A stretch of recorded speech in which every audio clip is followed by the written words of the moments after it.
quite a bit hard to get excited about learning how to walk, isn't it?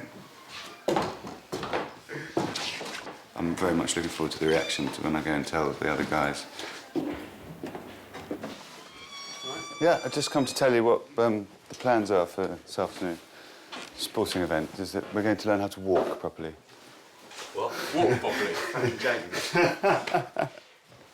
wait. I thought I had it mastered at the age of 1. And I've been under the impression for the last 30 years that I've been quite good at walking.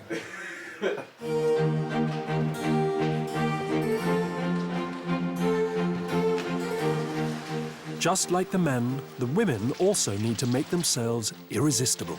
No easy task with just 1 bath a week.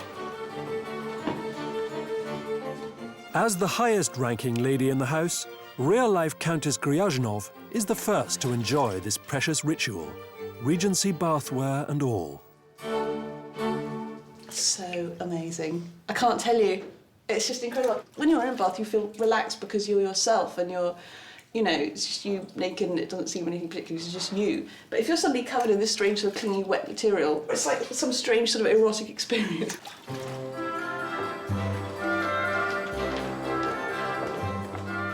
The ladies spend much of the day trying to improve their looks with primitive cosmetics.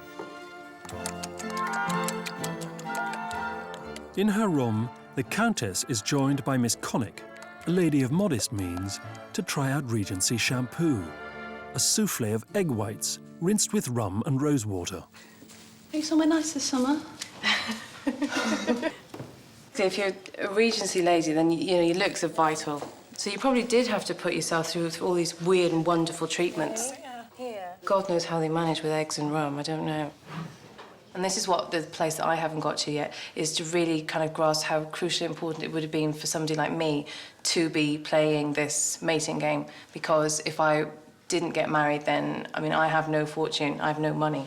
And basically, my situation is that if I don't get married this season, then I think I'm basically an impoverished old maid. I think of it like a business contract, and you have to land the best business contract to kind of get ahead. I think that's the only way you could think about it, because if you think about it involving emotions, then it would just be too awful. It's like, it's glue. It's glue. I'm covered in glue. Tightening of the lace on a corset puts an accent on the bosom, which nature has formed in perfect symmetry. A point not lost on the nouveau riche Miss Hopkins. It's an amazing feat. You know, out here, your cleavage is a status, and you kind of, you know, and you are really conscious of it, because there are kind of girls in the house that have got, you know, bigger chests than I have, and so you do become like really conscious of it, and you kind of keep pitching them up. But it's a competition who's got the biggest, you know, cleavage, and so it is kind of quite a feminine. It's your only weapon for the men, because you know what kind of, you know, does it for them.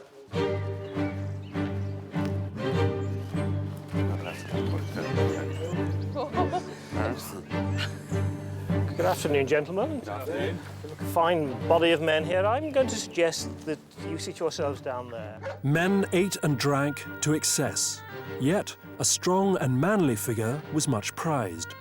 Byron exercised daily to work off the ravages of the night before. After all, your looks told the world who you were. As you are walking backwards and forwards, you must put yourself under constant surveillance. What impact are you making that will single you out from the lower orders who will slouch around and take an inferior part in the world? One. Captain Glover is taking to this philosophy with a passion. What I find with this lifestyle is it's got much more emotional range. 10. And a round of applause. It's a very interesting contrast between the vanity of the period and making yourself look pretty and beautifying yourself, and all this way that we stand, and I mean our clothes are amazing, coupled with the masculinity. I think they were obviously men of more extremes than maybe we are now in the modern world. Think of your footfall. Walking with poise or pedestrianism was regarded as a gentlemanly art, something Captain Robinson is uncomfortable with. I don't want to walk like this and like this. I don't. It's creeping me out, I don't want to be posh. I want to stay rooted. I am a lowborn anyway, and I'm meant to be fiercely proud of my roots. And what's really weird is it's making me fiercely proud of my roots. Nice, steady, long steps. Concentrate on them.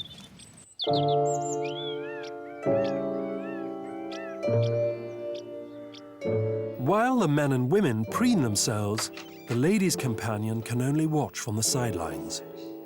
Miss Francesca Martin spends her time running errands for the hostess, like arranging the seating plan for dinner.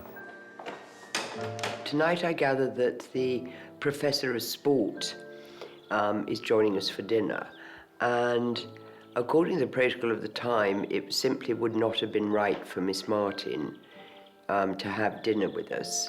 My feeling is that that's quite right. I wasn't actually going to come down for dinner on my first night, but the other ladies apparently felt that it was my first night and how shocking that I would be left in my room. So that was kind of nice, because I got a sympathy vote without actually feeling like I really deserved it. Now, let's see, it says here, doesn't it? Perhaps they've all got things. Please come in. I've just been told by Mr. Daly that I'm to ask you every day whether I'm coming down for dinner. So... Yes, but we're a bit busy at the moment. Could we perhaps discuss this later, Miss Martin? OK. How many minutes?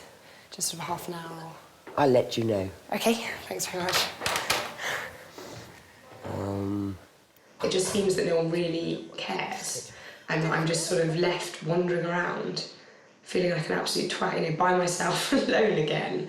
Just like, and you know, all the other girls look at me weirdly, like, you know, oh, you coming down to dinner? I'm like, I don't know. You know, I don't know what's going on.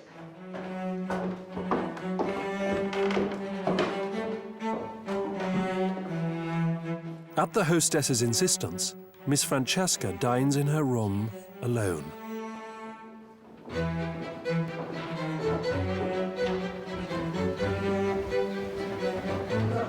She's excluded from the heart of the Regency Day, the moment when men and women came together to display themselves to one another. I really like Robinson's waistcoat. Yeah, that's it. Upstairs, Miss Francesca has to rely on the servants to find out what's going on. Really? Yeah, yesterday all the men were sat on a table and had this book and they were writing in the book who they fancied. And because Mr. Robinson spends all his time with Jack, he passed Jack the book and said, I'm going to let you write for me. Oh, bless him. And Jack just said to, you know, him, Miss Martin, and he just went, very good, Jack, and had this massive grin on his face. Oh, please. Having a suitor would have been a godsend for the likes of poor Miss Francesca.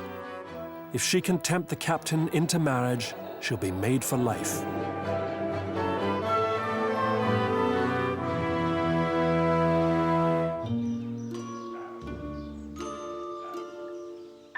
Captain Glover has arranged an early wake-up call.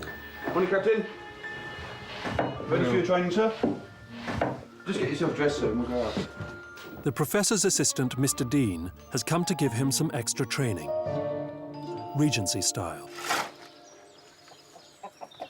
I think exercise should be put to a purpose, and I guess if we're riding the horses, shoveling their shit is part of the balance, isn't it? The men have decided to hold a grand contest so they can challenge each other on the sports field. The ambitious captain is hoping to steal a march on his opponents. Morning, Gora Bud. This is quite amusing. You've got to watch this. We've got to slightly worrying about the old wagering. Captain Glover is shoveling literally.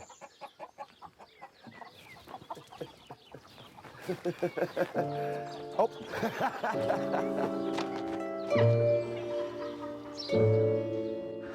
With a brutal frankness, people in this society were made to feel their origins. Captain Robinson is realizing just how difficult life could be for the upwardly mobile. He should be looking for a wealthy wife, but feels more at home with that other outsider, Miss Francesca.